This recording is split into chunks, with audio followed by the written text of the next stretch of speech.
কিছু বিদায় খুব শান্ত হয়, সেখানে চিৎকার থাকে না, অভিযোগও না, শুধু দুজন মানুষ ধীরে ধীরে দূরে সরে যায়।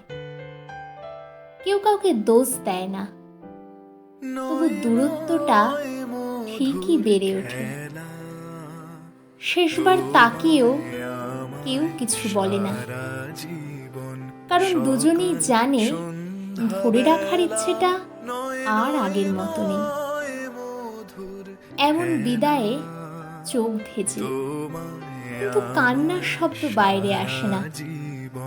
হৃদয়ের ভেতর নিঃশব্দে ভেঙে যায় অনেক স্বপ্ন, আর সেই নীরব ভাঙার শব্দই সারা জীবন বয়ে বেড়াতে হয়।